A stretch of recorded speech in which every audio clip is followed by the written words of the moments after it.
Buenas tardes, señoras y señores. A continuación, palabras del ciudadano embajador Félix Plasencia González, ministro del Poder Popular para Relaciones Exteriores.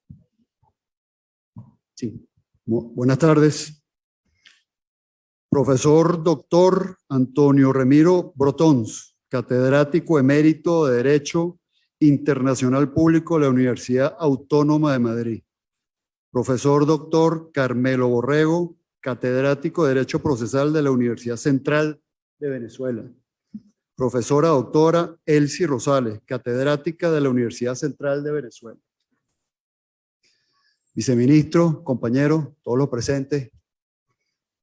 Señoras y señores, en un día de júbilo para Venezuela cada vez que conmemoramos el aniversario del Acuerdo de Ginebra, conmemoramos la paz, conmemoramos todo lo bueno de la humanidad pasada, presente y futura. Conmemoramos los principios del derecho internacional público y a un instrumento internacional legal e histórico, inscrito en la evolución más genuina del derecho. Conmemoramos un documento que convoca al relacionamiento amistoso, a la solución de las controversias por medio de los acuerdos. Luchamos porque su mandato sea una realidad total cuando postula alcanzar un arreglo práctico y satisfactorio para la controversia territorial sobre nuestra Guayana Esequiba. Una controversia territorial que, como muchas otras, fue el resultado de la herencia colonialista, de las acciones imperiales decimonónicas donde potencias extranjeras y ajenas a nuestra América pretendían hacerse con nuestros territorios. Lo que hoy es calificado por el derecho internacional penal como uno de los más graves crímenes de lesa humanidad. Y en vez de legarnos cultura, prosperidad y humanidad, nos legaron dificultades y conflictos que aún generan daños y perjuicios a los pueblos. La herida causada a la integridad territorial de la República por la acción del Reino Unido venturosamente fue establecida y constatada por la labor enjundiosa de nuestros antecesores, que en 1962 dejaron claramente establecido ante todas las naciones del mundo, en el seno de las Naciones Unidas, la legitimidad, la legalidad, honestidad y rectitud de la reclamación territorial histórica sobre la Guayana Esequiba, en la voz de nuestro canciller Marco Falcón Briceño, todo lo cual dio lugar a la suscripción en el año 1966 de este tratado internacional único, suscrito entre la República de Venezuela y el Reino Unido de la Gran Bretaña, y la para entonces su colonia, la Guayana Británica, que ese mismo año, 1966, se convertiría en una república hermana independiente. Acto que en el espíritu libertario e independentista de Venezuela acompañó, no sin antes dejar sumamente claro y taxativamente previsto que la República de Guyana nacía con este compromiso sobre la controversia territorial que deben a su hermana Venezuela. Lamentablemente, las heridas históricas a los pueblos que tocan elementos tan esenciales como su territorio no son superadas sin el arrojo decidido de su propia voluntad y sin la generosa y comprensión de todos aquellos que entienden que solo mediante una solución equitativa y amistosa se puede reivindicar los principios más esenciales del derecho internacional público, alcanzando la verdadera justicia material ante la magnitud de los daños ocasionados por aquellas actividades imperiales. El 17 de febrero de 1966, el Acuerdo de Ginebra se constituye en un ejemplo de buen derecho cuando apela a las fórmulas políticas de solución de las controversias por el sendero del entendimiento, de la conciliación, de la mediación y de buena diplomacia, que le da lecciones a las naciones del mundo sobre los caminos de la amistad entre Estados. También del respeto mutuo soberano que pasa porque Guyana entienda que no puede estar pretendiendo hacer uso a su antojo del territorio controvertido, ni de los mares aún sin delimitar, en flagrante lesión del Acuerdo de Ginebra y de las normas más elementales de buena vecindad que niegan toda forma arbitraria. Venezuela jamás aceptará tales pretensiones, ni extralimitaciones, y la ha protestado y las protestará firmemente. Solo el entendimiento sereno y la verdad histórica y el camino de la equidad serán capaces de superar el perjuicio del despojo territorial contra un territorio que es parte integrante de Venezuela. Y este camino es el camino que postula la interpretación más genuina del Acuerdo de Ginebra, su propósito, sentido y razón, que no es otro que alcanzar un arreglo práctico y mutuamente aceptable para ambas partes sobre el territorio controvertido.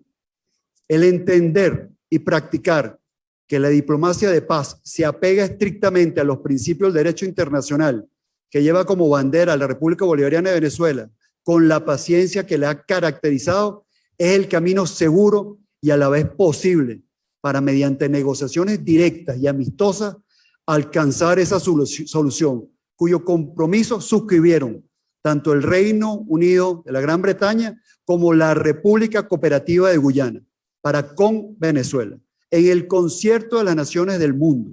Es el compromiso inexpugnable que debe tomar en cuenta todo aquel que se relacione con esta controversia territorial. Venezuela no ha desmayado en todos estos años en cumplir sus compromisos con el Acuerdo de Ginebra.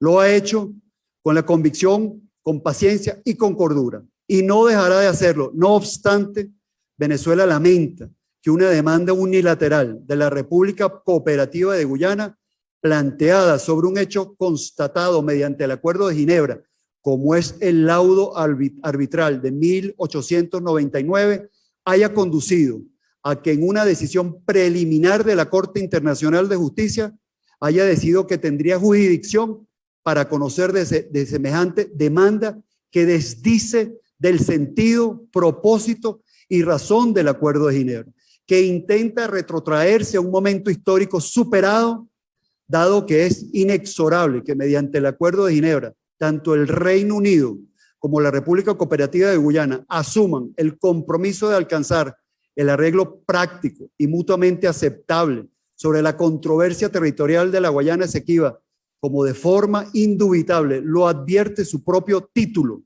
Acuerdo para resolver la controversia entre Venezuela y el Reino Unido de la Gran Bretaña e Irlanda del Norte sobre la frontera entre Venezuela y la Guayana Británica. Venezuela, consecuente con su posición histórica, a sabiendas de que el único camino de amistad y solución es la negociación directa, nunca ha dado su consentimiento para que instancia judicial alguna, incluida la Corte Internacional de Justicia, conozcan de esta controversia territorial, porque la vía judicial es la última ratio y en los tribunales las cosas se dirimen en blanco y negro, siendo que el espíritu del Acuerdo de Ginebra habla de los colores de América, de aquellos colores que tienen nuestros pájaros, nuestra flora, nuestra fauna, también las aguas de nuestros territorios, de la propia Guayana Esequiba venezolana, que permiten ver un mundo de posibilidades que satisfaga las necesidades humanas y de soberanía de ambas naciones hermanas implicadas en esta disputa territorial. En todo caso, Venezuela nunca ha otorgado su consentimiento a esa instancia jurisdiccional internacional para conocer de esta disputa territorial.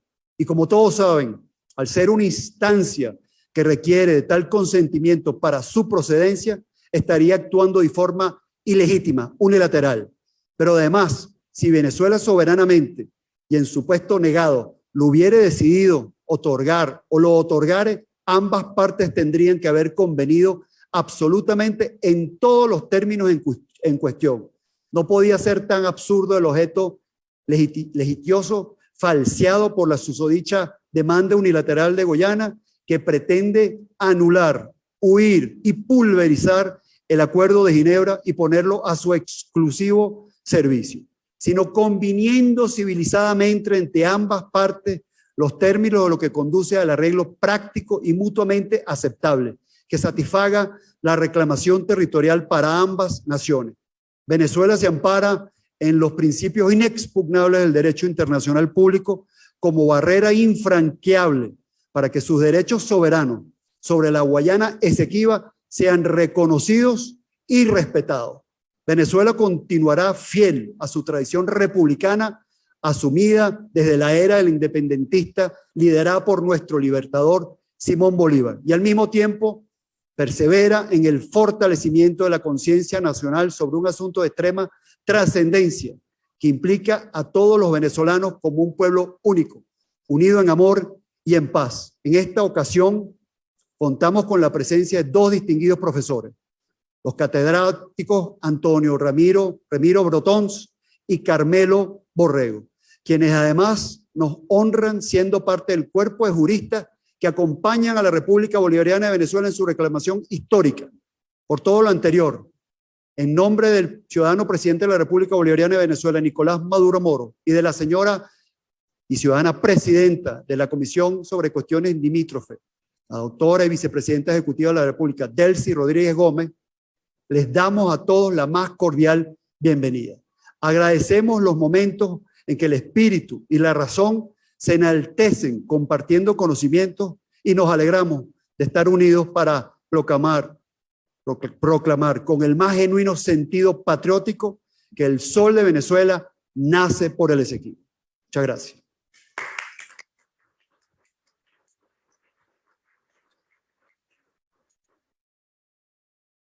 A continuación, palabras del profesor doctor Antonio Ramiro Brotons, catedrático emérito de Derecho Internacional Público de la Universidad Autónoma de Madrid.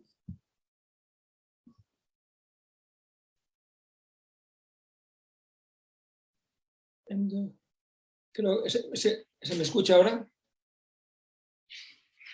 Muchas gracias por invitarme a participar en esta jornada conmemorativa del 56 aniversario de la firma del Acuerdo de Ginebra.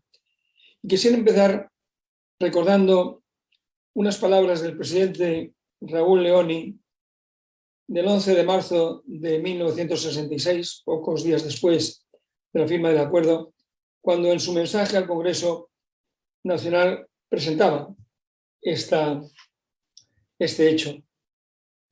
Decía Leoni: al suscribir el Acuerdo de Ginebra, el Gobierno Nacional no solamente ha defendido la intangibilidad de nuestro territorio al colocar nuestra reclamación en la misma situación en que se encontraba la disputa fronteriza para cuando fue sometida al arbitraje en 1897, quiero recalcar muy bien esta expresión, sino que ha sido consecuente con la tradicional posición internacional de Venezuela, inspirada en los principios consagrados en el preámbulo de la Constitución, que ordenan cooperar con las demás naciones en los fines de la comunidad internacional, sobre la base del recíproco respeto de las soberanías, la autodeterminación de los pueblos y el repudio de la guerra y de la conquista como instrumentos de política internacional.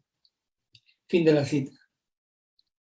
¿Y qué pensaría el presidente Leoni, los cancilleres Falcón Briceño y Iribarren Borges y quienes les acompañaron en la negociación de este acuerdo, si despertando hoy antes del juicio final se encontraran con que el acuerdo no solo sigue pendiente de satisfacer sus fines, sino que una de las partes que lo consiguió y lo consintió arrastrando los pies para no demorar su independencia, trata con poderosas complicidades de hundirlo definitivamente al tiempo que lo invocan en falso.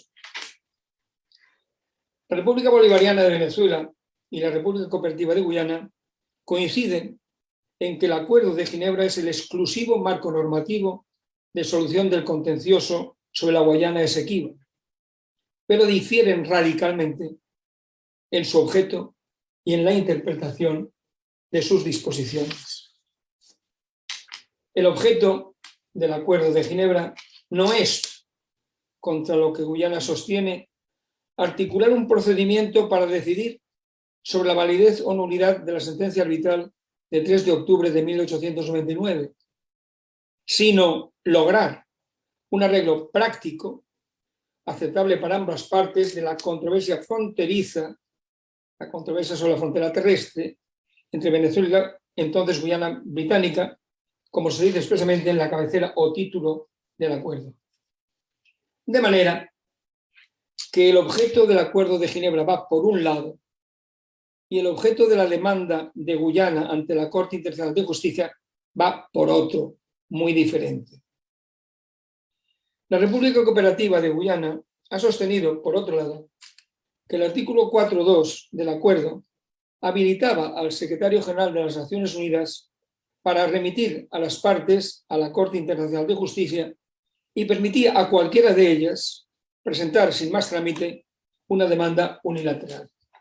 Sabemos que Venezuela se opuso clara, sistemática y rotundamente a esta interpretación. Lamentablemente, en la sentencia de 18 de diciembre del año 2020, la Corte asumió por mayoría la tesis de la República Cooperativa de Guyana al decidir que era competente para pronunciarse sobre la validez de la sentencia arbitral de 3 de octubre de 1899.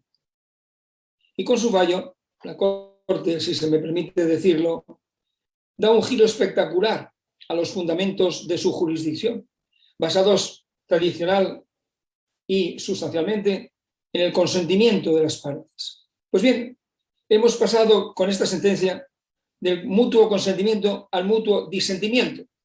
Ahora es el disentimiento el que determina la jurisdicción de la Corte Internacional de Justicia. Cuando uno mira la mesa a la que son convocadas las partes del procedimiento, uno puede echar en falta a algún personaje. Si la memoria no me falla, los estados que firmaron el Acuerdo de Ginebra el 17 de febrero de 1966 fueron Venezuela y el Reino Unido. Se trataba, pues, de un acuerdo bilateral que entró en vigor en la misma fecha, según lo dispuesto en su artículo 7. Por tanto, la condición de signatario, de contratante y de parte era la misma y única para ambos, Venezuela y Reino Unido. El acuerdo sí fue suscrito, además, del ministro de Relaciones Exteriores de Venezuela, Iribarren Borges, y del secretario de Estado de Relaciones Exteriores del Reino Unido, Michael Stewart, por el presidente, primer ministro, del entonces territorio no autónomo de la Guayana Británica, Forbes Burham, previéndose en el artículo 8 que al obtener la Guayana Británica su independencia, lo que ocurrió 100 días después, el gobierno de Guyana sería, en adelante, parte del presente acuerdo, además del gobierno de Venezuela y el gobierno del Reino Unido.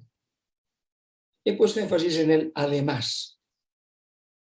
A partir de la fecha de la independencia de Guyana, el Acuerdo de Ginebra, un acuerdo bilateral simple en su origen, se transforma en un acuerdo bilateral compuesto o trilateral.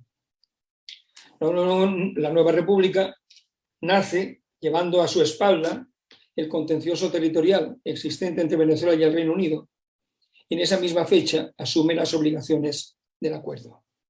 Venezuela reconoció a Guyana ese mismo día, el mismo día de su independencia, el 26 de mayo del 66, con expresa y solemne reserva de sus derechos sobre la Guayana Esequiba. A partir de entonces, ¿qué papel podía representar la antigua potencia colonial? Administradora del territorio, firmante, contratante y parte del acuerdo. La respuesta nos viene dada directamente por el propio acuerdo, por su artículo 8, al que acabamos de referirnos, y se encuentra en ese además sobre el que he llamado la atención. La República de Cooperativa de Guyana no se obliga por el Acuerdo de Ginebra mediante la aplicación de las reglas de la sucesión de estados. No es un heredero, no es un subrogante de las obligaciones del Reino Unido, sino que lo hizo por y para sí misma en virtud de una cláusula del mismo acuerdo que consintió libremente su representante. El Reino Unido sigue siendo parte del Acuerdo de Ginebra, lo es a tiempo completo, y cabe preguntarse por su papel en el contencioso planteado por Guyana ante la Corte, donde también se dirimen sus derechos y obligaciones. ¿Se sentará a la mesa? ¿Se puede prescindir o excusar la presencia de un comensal tan señero?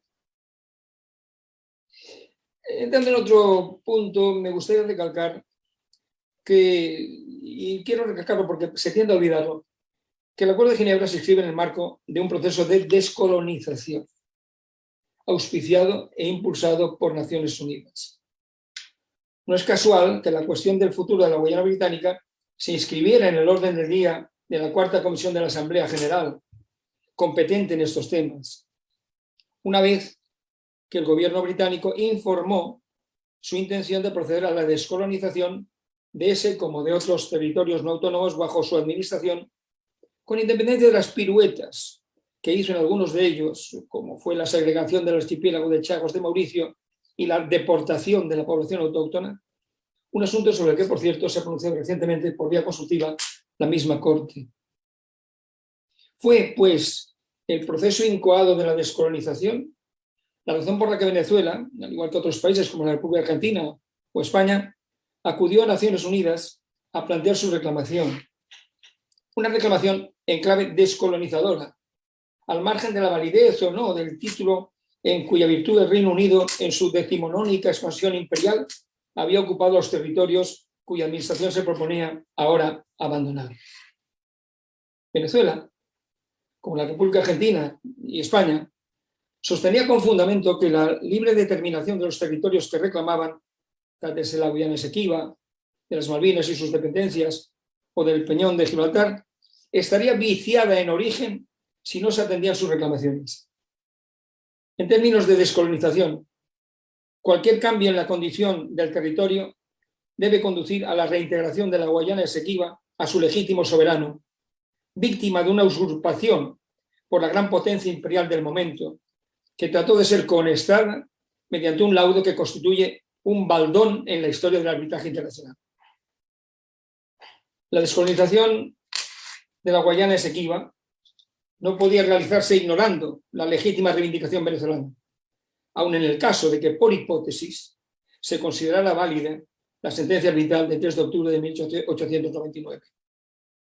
Amén de otras consideraciones, la presidencia del tribunal que emitió el laudo, tal como la ejerció Federico de Martens, es el ejemplo más rampante de corrupción política que ha dado el arbitraje. La hipotética convalidación de este laudo intrínsecamente injusto, no motivado y arbitrario, al cobijo de determinadas technicalities, no es en todo caso decisiva frente a una reclamación de descolonización respaldada por Naciones Unidas. El Reino Unido fue en consecuencia instado por la Cuarta Comisión de la Asamblea General a negociar con Venezuela. Su objeto expreso o subyacente fue la retrocesión territorial. Y si de algo hay que culpar al gobierno venezolano es de que tuvo éxito, de que el éxito acompañó esa negociación y se tradujo justamente en el Acuerdo de Ginebra del 17 de febrero de 1966, lo que no ha sido el caso de Argentina ni de España, aburridas del reguero de resoluciones de la Asamblea General en que se ha venido invitando a negociar a un Reino Unido de oídos sordos. De ahí, y por eso, porque se llegó a ese acuerdo, la cuestión de la Guayana británica fue levantada a petición de las partes del orden del día de la Cuarta Comisión. El Acuerdo de Ginebra constata la contención venezolana del carácter ígrito y nulo de la sentencia arbitral de 3 de octubre de 1899. Bien, el acuerdo pudo haber hecho esta afirmación contestada por el Reino Unido y a su rebufo por Guyana, el eje de una controversia. Bien, hay una controversia en este punto. Hagamos de este el objeto del Acuerdo de Ginebra. Pero no fue así. No lo hicieron. Las partes dejaron al margen esa cuestión y se afanaron en negociar un procedimiento para llegar a un arreglo práctico y aceptable para ambas partes de la controversia sobre la frontera, como reza su cabecera. La Corte no debió declararse competente para conocer una demanda planteada unilateralmente por Guyana, y aún menos sobre el objeto pretendido por esta. Ahora bien, en la sentencia del 18 de diciembre de 2020, la Corte dice que es competente no solo para conocer de la validez o no de la sentencia arbitral, sino también de la, cito textualmente, la cuestión conexa del arreglo definitivo del contencioso sobre la frontera terrestre. Y aquí debo decir que, en mi opinión, esta es algo más que una cuestión conexa. Es realmente la cuestión. La cuestión que abordaba y aborda el Acuerdo de Ginebra para buscar una solución. Pero partamos del planteamiento de la Corte. ¿Tendrá esta en cuenta ahora sí, como no ha tenido hasta ahora, el texto y el contexto del Acuerdo de Ginebra? al decidir sobre el arreglo definitivo del contencioso sobre la frontera terrestre? Esto es, ¿calibrará debidamente que ese arreglo definitivo ha de ser, según el acuerdo, un arreglo práctico, satisfactorio y aceptable para las partes, o volverá a ignorar el acuerdo en la fase de fondo?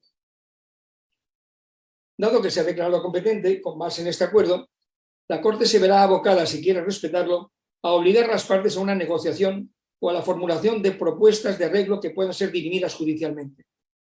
Con otras palabras, la Corte puede declarar válida o nula la sentencia arbitral de 3 de octubre de 1899, cuestión sobre la que no debía entrar por quedar fuera del acuerdo, pero a continuación, ya que lo va a hacer, deberá ocuparse, si ha de respetar el acuerdo, del genuino objeto de este.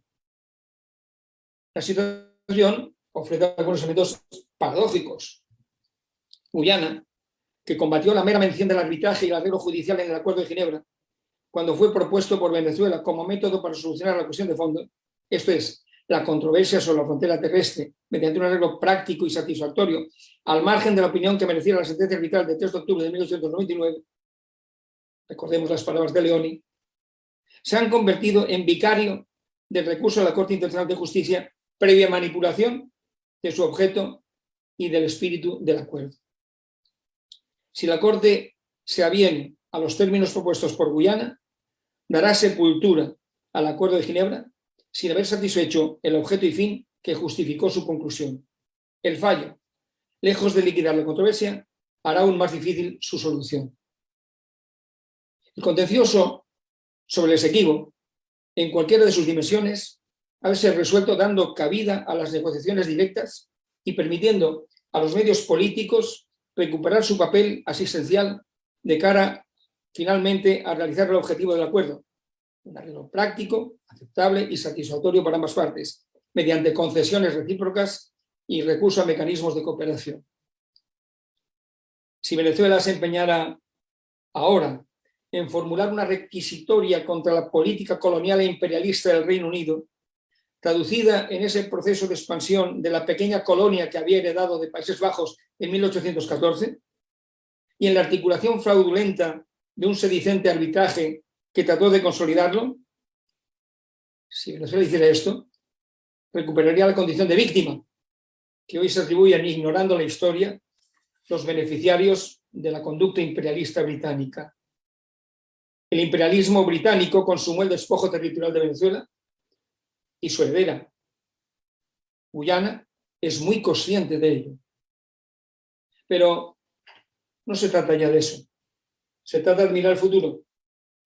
Y pensando en ese futuro de vecindad inevitable e integración, es que Venezuela debe llamar una vez más a Guyana a la mesa de negociaciones con el fraternal y animoso espíritu de que siempre ha inspirado su política, conforme con los principios de la Carta de las Naciones Unidas y el mantenimiento de la paz.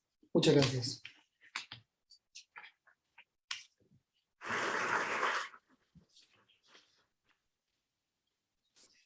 A continuación, palabras del profesor doctor Carmelo Borrego, catedrático de Derecho Procesal de la Universidad Central de Venezuela.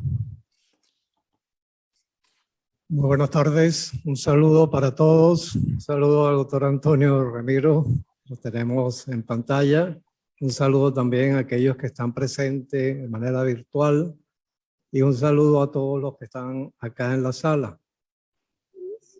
La particularidad de hoy es el 17 de febrero de 2022, pero que está relacionado estrictamente con el 17 de febrero de 1966.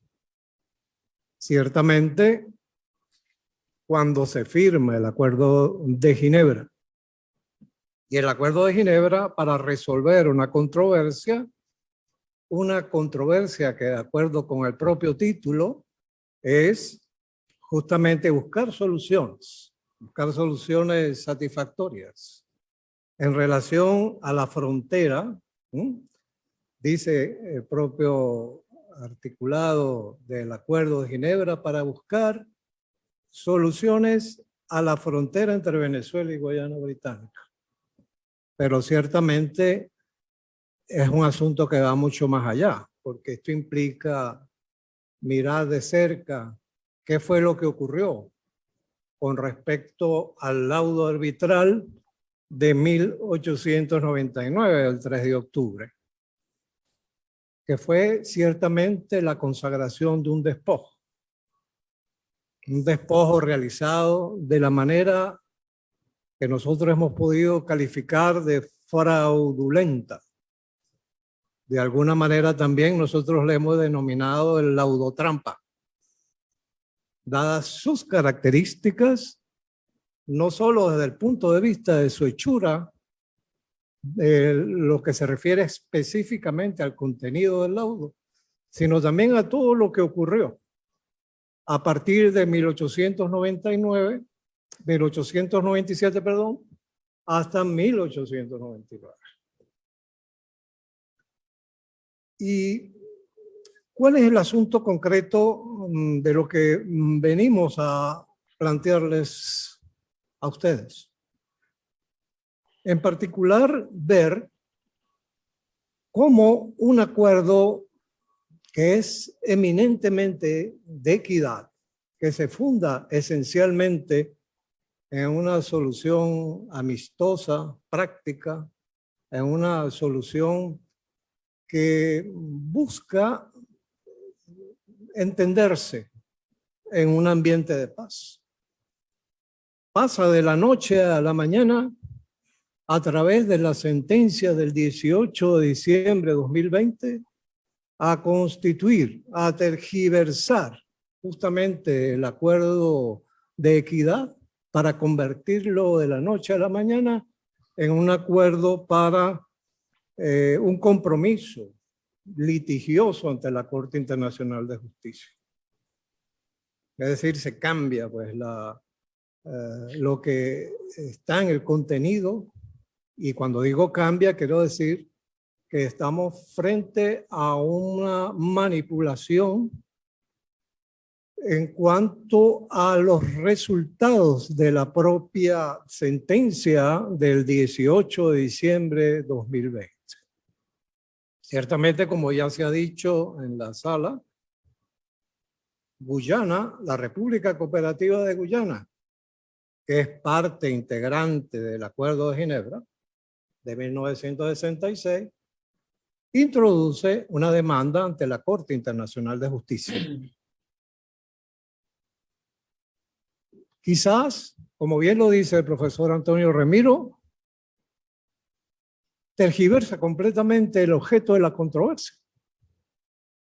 Ni siquiera va en correspondencia con lo que dijo el secretario general en su comunicación del 30 de enero, sino que se antojó la República Cooperativa de Guyana de presentar una demanda sobre la validez de su laudo arbitral del 3 de octubre de 1899, que favorecía abiertamente, sin ningún tapujo, al Reino Unido, y que Guyana se entiende como heredera legítima de ese título que proviene justamente del laudo arbitral, que por supuesto Venezuela cuestiona, ha cuestionado y sigue cuestionando. Y continuará cuestionando, porque esto es un asunto que no tiene una solución, ni siquiera porque lo diga la Corte Internacional de Justicia, así de claro es. Pero más allá de lo que constituye el Acuerdo de Ginebra, de lo que significa para Venezuela la sentencia del 18 de diciembre de 2020 y sus implicaciones a futuro, me he animado en presentarles a ustedes algunas cuestiones relativas a lo que nosotros hemos denominado irregularidades. Irregularidades en la motivación del fallo, irregularidades que desde el punto de vista procesal va en función de entender que hay errores improcedendo y errores en judicando. Errores que afectan la motivación y, por supuesto, afectan a su vez la disposición o dispositiva del fallo como tal. La Corte, con su decisión, ciertamente quebranta de manera radical su propia doctrina establecida y sustentada por décadas. No solo de la propia Corte, sino también en referencia a la Corte Permanente de Justicia Internacional, es decir, su antecesora. La jurisprudencia de la Corte, para que tengamos una idea,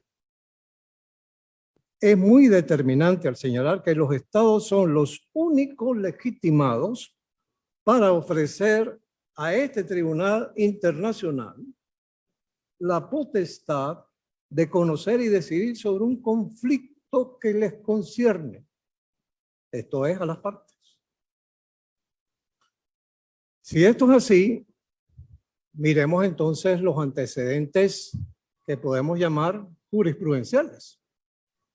En esos antecedentes jurisprudenciales, al menos en cuanto se refiere a la Corte Permanente de Justicia, está, por ejemplo, el caso de Alemania-Polonia del año 28, de abril del 28, o de la propia Corte Internacional de Justicia. Comencemos por el caso Italia contra Francia, en el periodo del año 54, de junio 54. El caso también de Giotto y contra Francia en el 2008. Y no podemos dejar de lado una sentencia muy importante, emblemática, por cierto, porque es la que marca y define el tema de la inmunidad de jurisdicción. En ese sentido, cito la sentencia de Alemania versus Italia con intervención de Grecia. Es una sentencia del 2012, que casualmente refiere en forma muy especial esto del consentimiento. Es decir, hay un cierto celo en esta materia. Y sin ir muy lejos, la sentencia Bolivia-Chile. La sentencia Bolivia-Chile, el profesor Antonio Remiro estuvo presente en el procedimiento ante la Corte Internacional de Justicia como abogado de Bolivia. ¿Qué pasó en este caso? Como dice el profesor Antonio Remiro, la Corte Internacional de Justicia vendió bien cara el tema del consentimiento. Es decir, Chile jamás consintió que se llevara este asunto a la Corte Internacional de Justicia. Y por lo tanto fueron bastante cerrados en seguir su doctrina, que ya hemos expresado cuáles son cada una de esas sentencias señaladas. El caso de Venezuela es absolutamente paradójico, muy paradójico. Paradójico, ¿por qué? Y aquí vamos con algunas razones. Uno, la Corte sobreestimó y contravino las competencias que se le atribuyen al secretario general de las Naciones Unidas. Este funcionario, independientemente de su alta investidura, no tiene opción legal de enviar ningún asunto a la Corte. No la tiene. Revisen ustedes los artículos 97 a 101 de la Carta de las Naciones Unidas. Además, desde la perspectiva del Acuerdo de Ginebra, no existe ninguna mención que diga que la recomendación que haga este funcionario como buen oficiante, que es lo que ha sido durante toda la trayectoria, la historia de aplicación consuetudinaria, digámoslo así, del Acuerdo de Ginebra, en ningún momento se le indica pues una participación que implique una decisión forzada para las partes. Llama poderosamente la atención a aquellos que les gusta leer y estudiar el tema de cómo se desenvuelven las sentencias, los votos concurrentes, los votos salvados, y que son importantes a la hora para ver exactamente la construcción motivadora de un fallo. En este caso, al tratarse de un cuerpo colegiado como es la Corte Internacional de Justicia, hay votos que concurren y votos que disienten. El voto que concurre, y voy a leer sencillamente este asunto, dice expresamente el voto concurrente de un juez jamaiquino, el juez Robinson, dice, sin embargo, se establece que el consentimiento a la jurisdicción de la Corte no tiene que expresarse en una forma particular. La propia sentencia explica esto en el párrafo 112 de manera siguiente. Tanto esta Corte como su predecesora, cita, han observado en varios casos anteriores que las partes no están obligadas a expresar su consentimiento con la jurisdicción de la Corte en ninguna forma en particular. En consecuencia, en el caso de Marras es el caso Guyana, demanda unilateral de Guyana, dice, la Corte debe cerciorarse ¿de qué? Sobre la base del Acuerdo de Ginebra. Y cualquier otro material pertinente, las partes han consentido en su jurisdicción. Así nomás, de simple. Es asombroso esto. Fíjense que ¿dónde se comete el error? La Corte, como ente esencialmente que maneja temas jurídicos, y específicamente el Estatuto de la Corte Internacional de Justicia y toda su experiencia jurisprudencial, dice de cómo, y tiene mucho que ver también con el derecho de los tratados, por cierto, con la Convención de Viena sobre el derecho de los tratados. Dice que la interpretación de un tratado debe hacerse de tres maneras.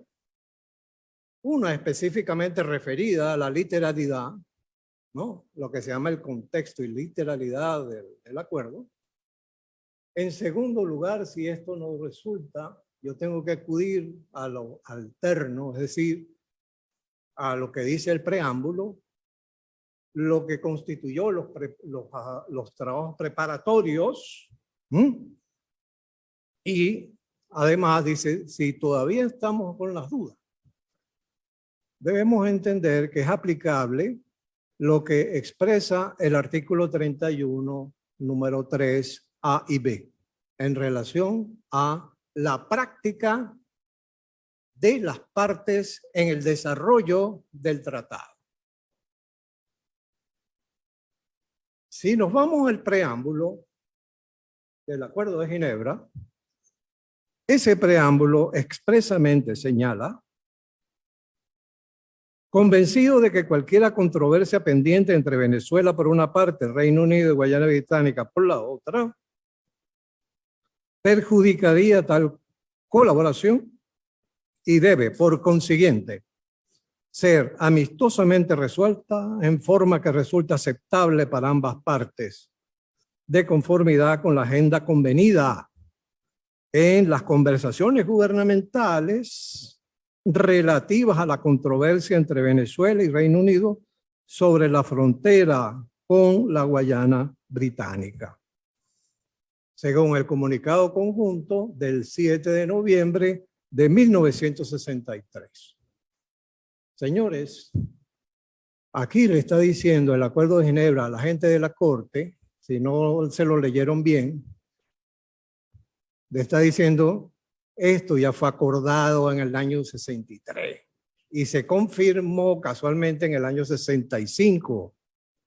¿Cuándo se confirmó en el año 65? Con un comunicado conjunto entre el Reino Unido y Venezuela, antes de ir a Ginebra. ¿Y qué pasó justamente en Ginebra? Antes de ir a Ginebra, esta Cancillería protestó mediante nota verbal dirigida a la Cancillería británica, porque la Cancillería británica había dicho en comunicado público que nada de la situación de frontera, de limitación territorial ni nada por el estilo se iba a tratar en Ginebra. Cuando era todo lo contrario, pues estaba acordado. Venezuela, la Cancillería protestó, envió su nota verbal en febrero, antes del 17 de febrero, el 4 de febrero exactamente de 1966. Y en ese momento, la propia Cancillería señaló que efectivamente si el Reino Unido mantenía esa posición, Venezuela estimaría no asistir a la conferencia de Ginebra, que estaba convocada para el día 15-16. El Reino Unido posteriormente, y en ese momento, la nota verbal señala que el acuerdo, que en ese momento, a partir de ese momento, la idea era buscar una solución a la controversia de manera amistosa y práctica. Exactamente dice, una solución práctica. Y el Reino Unido posteriormente, días después, en el mes de marzo, sostiene la misma tesis en una nota de prensa, de que lo que se iba a señalar allí, lo que ellos negaban totalmente discutir sobre temas del laudo y todas estas cosas, sin embargo, señalaban que ellos estaban conscientes de encontrar soluciones prácticas. Como este planteamiento, como estos contenidos, que da la casualidad que estos contenidos están en el memorándum que Venezuela consignó y en sus anexos. Es más, hasta Guyana lo cita en su memorial y los contiene en los anexos del memorial guyanés. Entonces, ¿de dónde se deriva un asunto completamente distinto a lo que las partes han acordado? Es una gran pregunta. Y de allí suponer que estamos frente a una contradicción entre lo que dice un documento fundamental, sus antecedentes y además su práctica. ¿Cuál es la práctica? La costumbre o conducta inveterada de los estados como práctica sustentada y obligatoria a efectos de interpretación del tratado es que ambos estados aceptan o no la recomendación, en este caso, del secretario general. Lograda la voluntad de ambos estados en relación con el medio escogido o recomendado, fundamentalmente es un medio recomendado, se procede a impulsar el plan de trabajo con respecto al medio que se está escogiendo. La decisión de la Corte Internacional de Justicia asume un asunto completamente fuera de lo que significó incluso el discurso tergiversado completamente, el discurso del canciller Iribarren Borges ante el Congreso de la República, al instante o al momento pues del Congreso conocer y decidir acerca pues de la vigencia del Acuerdo de Ginebra.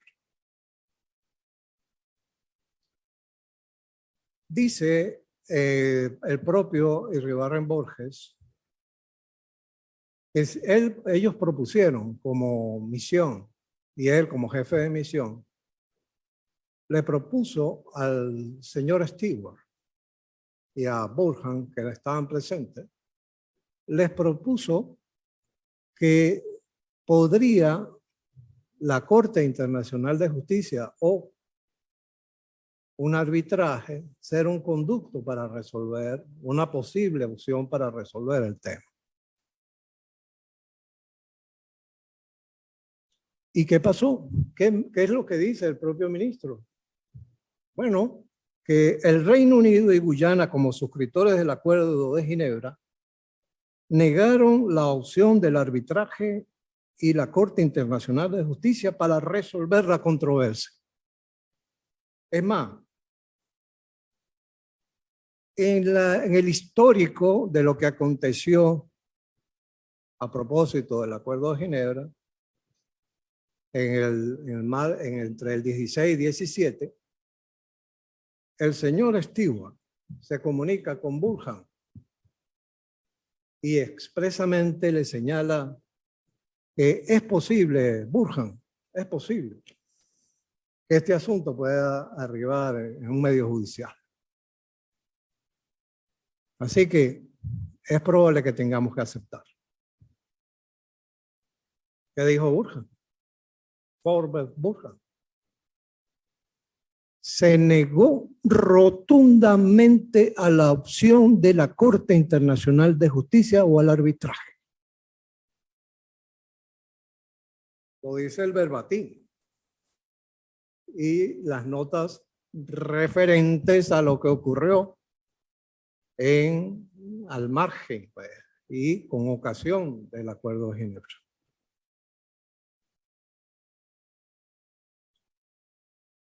Todo esto forma parte de lo que nosotros denominamos ocasio legis de la norma. Una ocasio legis, o lo que se refiere pues a los trabajos preparatorios del Acuerdo de Ginebra. Son obviados por la Corte, no me queda ninguna duda. Porque da la casualidad que ellos mismos citan el discurso de Iribarren Borges ante el Congreso de la República. Pues si está allí, si es evidente, porque está acompañado en las memorias de Guyana y también de Venezuela.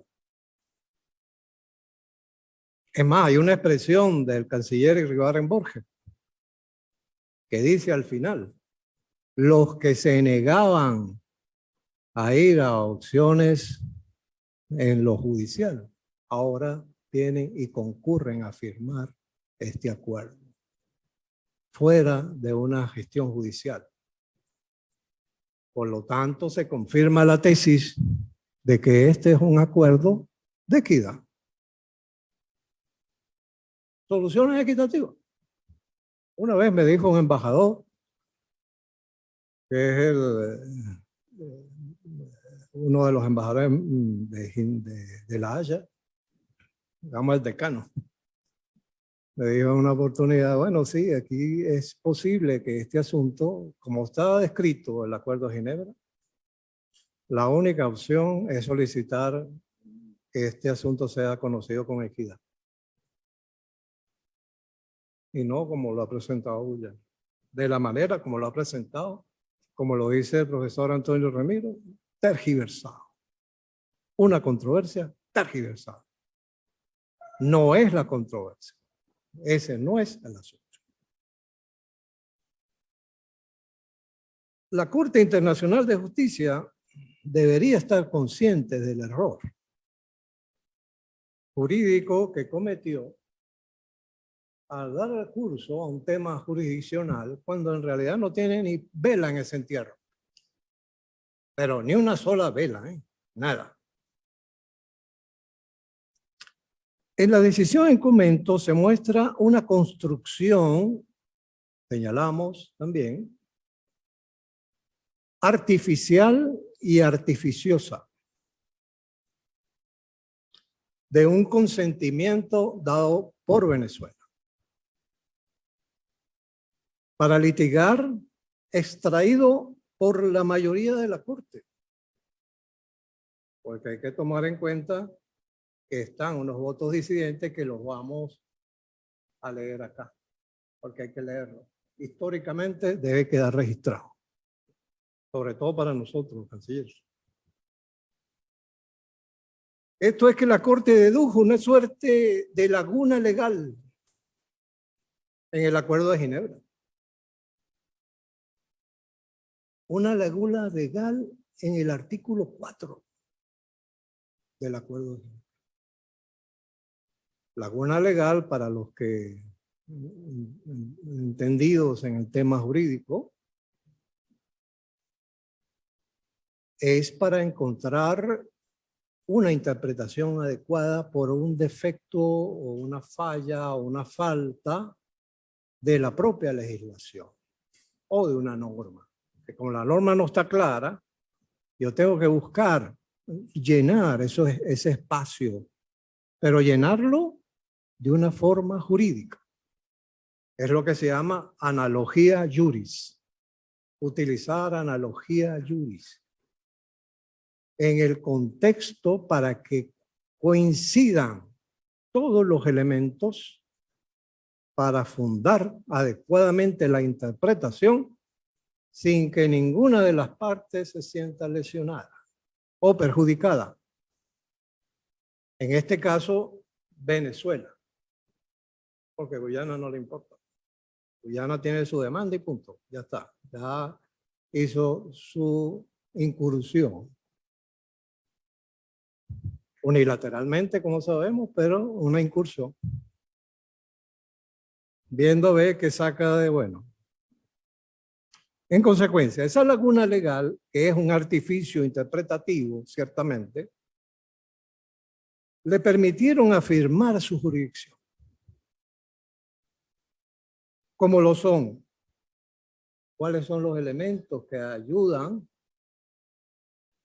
a rellenar o llenar ese espacio que construye la Corte como laguna jurídica, laguna legal? Primero dicen que hay una decisión vinculante del secretario general de Naciones Unidas que refiere a la Corte Internacional de Justicia como posible medio para que las partes resuelvan su controversia.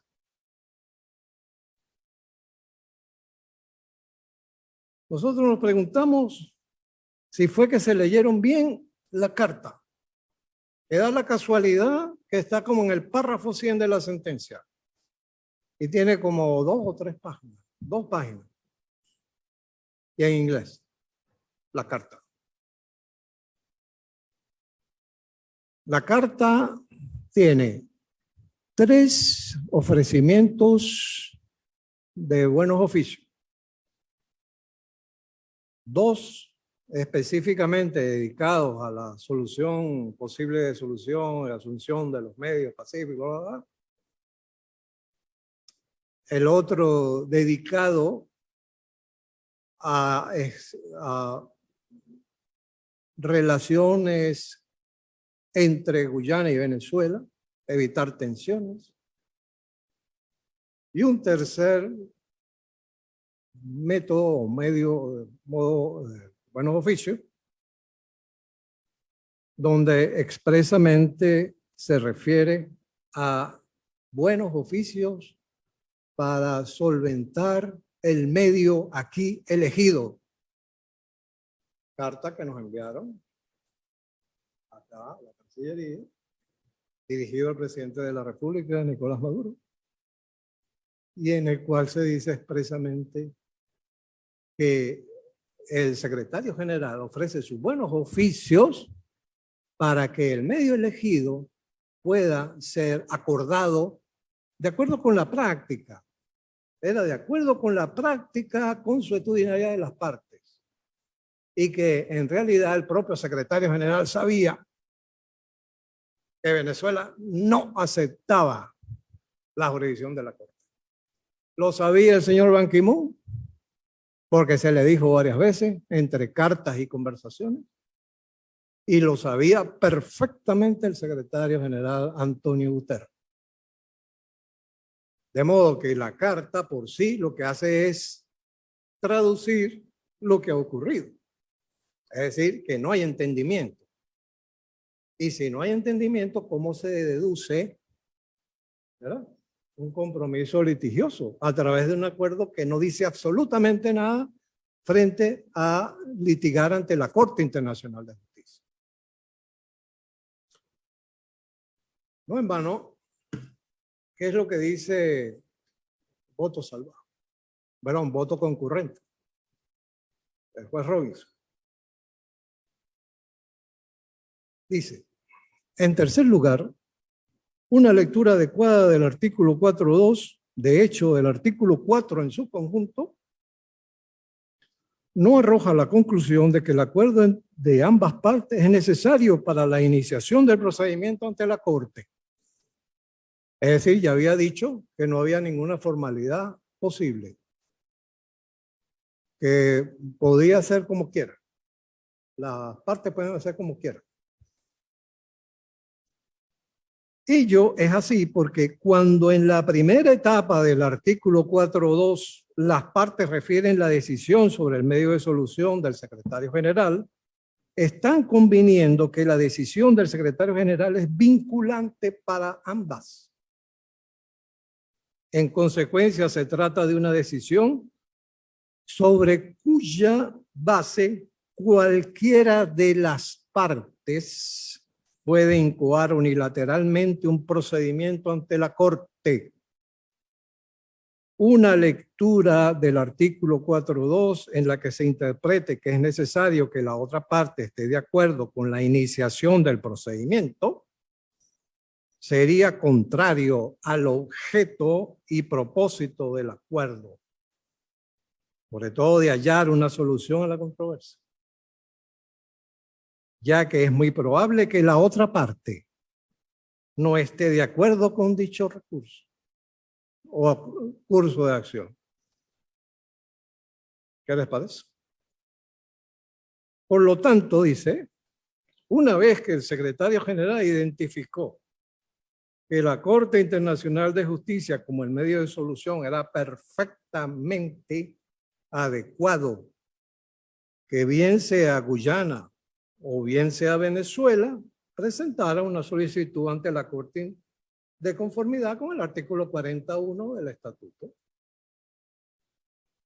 El artículo 41 del Estatuto dice muy claramente: los negocios serán incoados ante la Corte según el caso mediante notificación de compromiso o mediante una solicitud escrita dirigida al secretario, donde se establece ahí la controversia y las partes.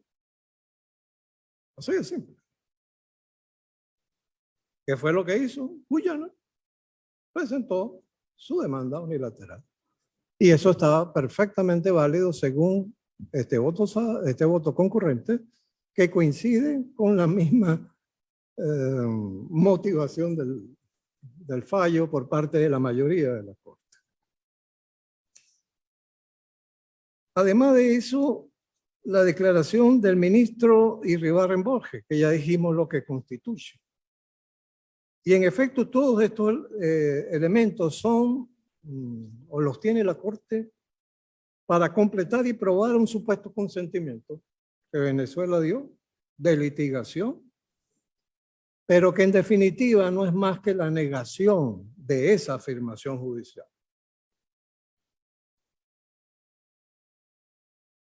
En consecuencia, la Corte utilizó para nosotros, los que entendemos un poco del tema procesal, ¿verdad?, un falso supuesto de hecho. Falso supuesto de hecho y de derecho, de paso, las dos al mismo tiempo. Falso supuesto de hecho se entiende cuando una decisión se fundamenta en hechos inexistentes. Falsos o relacionados en forma inadecuada con el tema decidendo, o que no corresponden. Y evidentemente ninguna de los dos apoyos extranormativos que utiliza para llenar la laguna jurídica la Corte en cuanto al Acuerdo de Ginebra le dan la razón. Hay entonces un falso supuesto. Y de derecho, porque dan origen a una decisión que toma de por sí y subsume el asunto en una norma errónea o inexistente. No hay laguna jurídica y el artículo 4 jamás dice que hay un acuerdo para litigar ante la Corte. Esa es la única conclusión posible. Con razón, y en este caso vale la pena mencionar, las opiniones disidentes, que como bien nos dice nuestro amigo el doctor Antonio Remiro Brotón, es cuando la minoría disidente desnuda a la mayoría que decide el asunto en la corte. Y es verdad, tiene mucha razón, doctor. Le concedo la razón. Y se la concedo por las siguientes razones. El juez Nouna, que es contradictorio abiertamente de la sentencia del 18 de diciembre de 2020, dice, para mi pesar, voté en contra de la decisión de la Corte de que tiene jurisdicción para considerar la demanda por la que se incoa el procedimiento entablado por Guyana el 29 de marzo de 2018 contra Venezuela relativo al laudo arbitral de 3 de octubre de 1899. Es cierto que la Administración de Justicia dice, en este caso fue difícil, aunque no imposible. Obviamente nosotros acompañamos memorando. No ha comparecido la parte, en este caso Venezuela. Pero argumento. Empero, esto fue una razón más para que la Corte se mantuviera alerta para asegurar que ambas partes tengan clara y consentida inequívocamente a su jurisdicción. Toma expresamente una sentencia de Jouto, Francia, del 2008. Página 204, párrafo 62. Dice, en este sentido, el acuerdo de las partes debe estar bien establecido, aunque ni el estatuto ni el reglamento exigen que este consentimiento debe expresarse en cualquier forma particular. Eso cita el canal de Corfú, la sentencia Reino Unido-Albania, en sus excepciones preliminares del año 48, página 27. Y dice, sin embargo, en este caso la situación es exactamente la opuesta.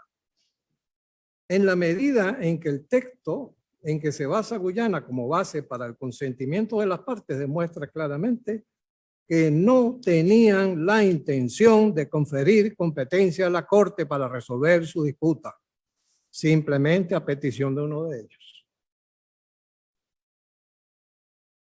Así, al fusionar estas dos controversias bastante distintas, surgieron en diferentes puntos de tiempo.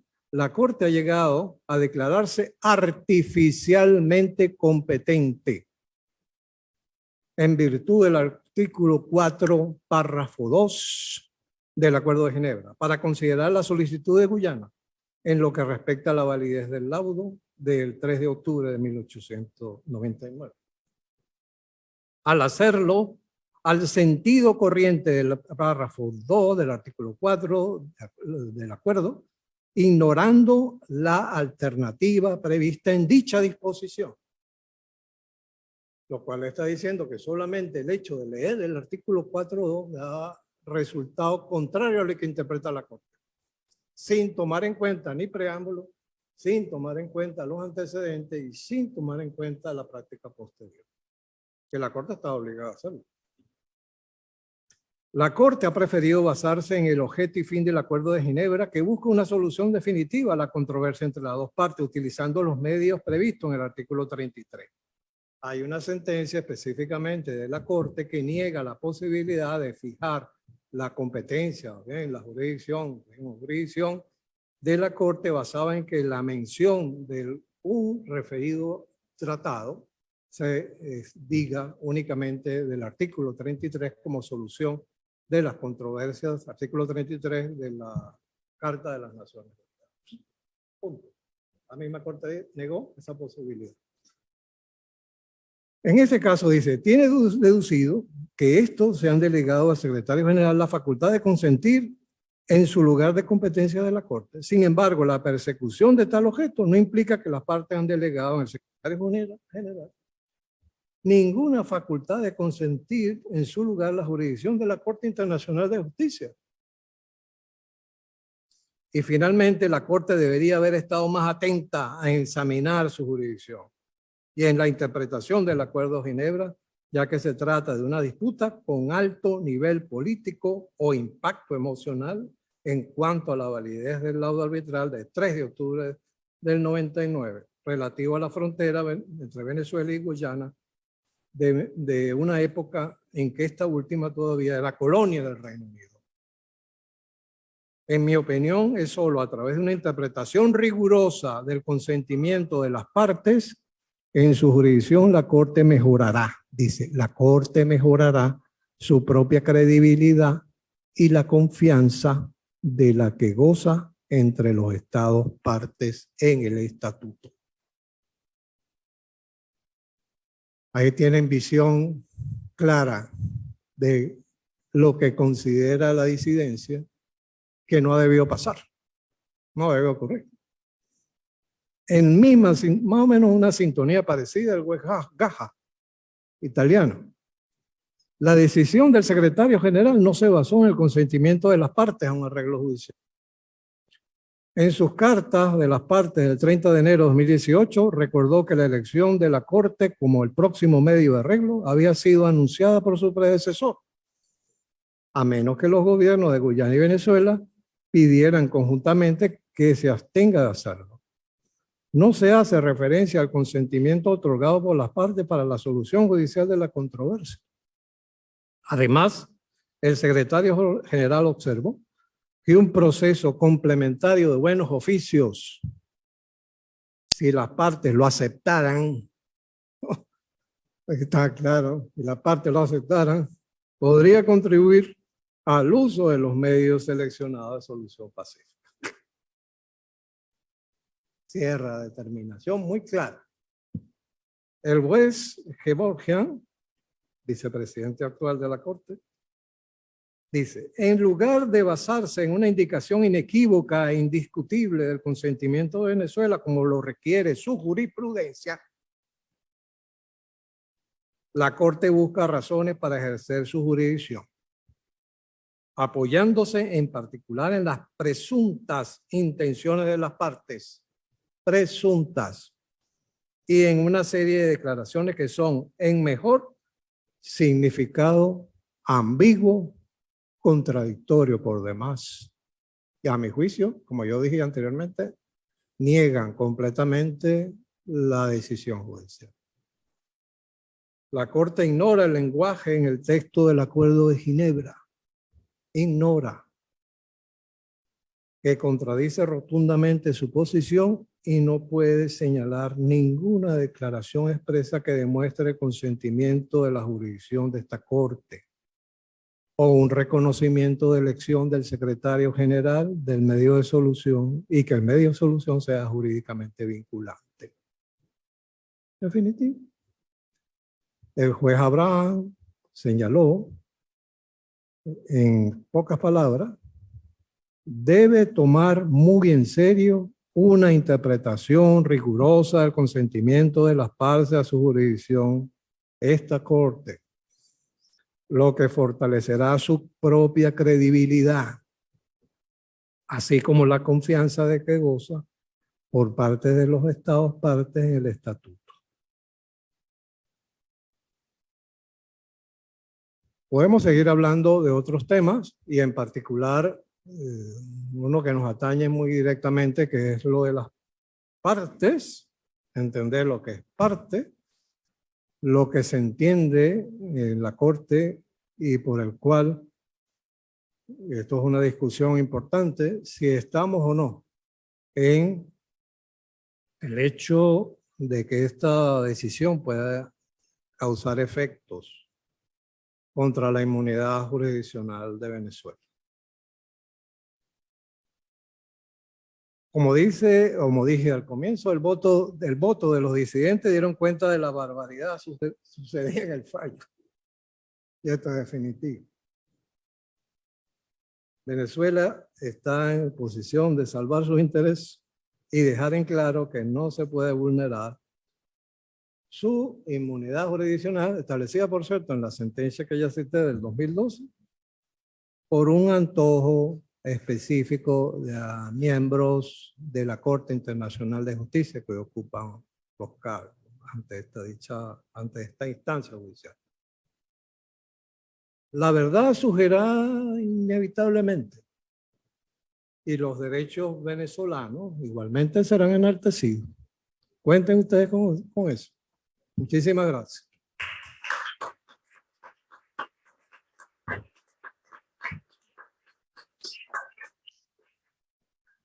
A continuación, lectura del comunicado oficial del Gobierno de la República Bolivariana de Venezuela en ocasión del 56º aniversario del Acuerdo de Ginebra, por parte del ciudadano embajador Félix Plasencia González, ministro del Poder Popular para Relaciones Exteriores. República Bolivariana de Venezuela. Comunicado. La República Bolivariana de Venezuela expresa su júbilo al conmemorarse hoy el 56 aniversario de la suscripción y vigencia del Acuerdo de Ginebra, que regula la controversia territorial por la Guayana Esequiba, como instrumento destinado a alcanzar un arreglo práctico y satisfactorio tanto para Venezuela como para Guyana. De nuevo recordamos con orgullo que el 17 de febrero de 1966 se consagró en este tratado concebido para la amistad, la paz y la equidad los intensos esfuerzos de Venezuela ante las Naciones Unidas, intensificados en 1962 para lograr que el Reino Unido de la Gran Bretaña y la Guayana Británica, próxima a independizarse por aquel entonces, reconocieran y asumieran mediante este específico instrumento internacional el compromiso de negociar amistosamente un arreglo que supere el daño y nefastas consecuencias del laudo arbitral de 1899 que hirió a Venezuela con el despojo contra su integridad territorial de una de sus más grandes regiones, su Guayana Esequiba. Triste ejemplo de las acciones de los hegemones contra los pueblos. A 56 años de su firma, la República Bolivariana de Venezuela ha demostrado su convicción inexpugnable por la paz, la amistad y la cooperación genuina entre países hermanos que convivirán unidos por siempre, así como por su irrestricto respeto a los principios del derecho internacional. Con esa misma entereza, Venezuela mantiene su indeclinable lucha porque se concrete la negociación amistosa que conduzca a una verdadera, justa y equitativa solución que restablezca la verdad histórica y el injusto daño provocado con la acción consumada por el Reino Unido. El gobierno de la República Bolivariana de Venezuela aprovecha tan noble ocasión para hacer un llamado a su par de Guyana, para que con apego a la histórica vecindad entre nuestros pueblos deje de privilegiar posiciones de terceros actores que aprovechan la controversia territorial para favorecer intereses geopolíticos y geoeconómicos ajenos que perturban el debido curso para la solución amistosa y amenazan la paz regional. El presidente de la República Bolivariana de Venezuela, Nicolás Maduro Moro, convoca el espíritu y la fuerza indetenible del pueblo para seguir transitando unidos los caminos de la diplomacia bolivariana de paz en defensa de nuestro legítimo derecho sobre la Guayana Esequiba, como patria libre y soberana, cimentada sobre la gesta independentista del libertador Simón Bolívar. El sol de Venezuela nace por el Esequibo. Caracas, 17 de febrero de 2022.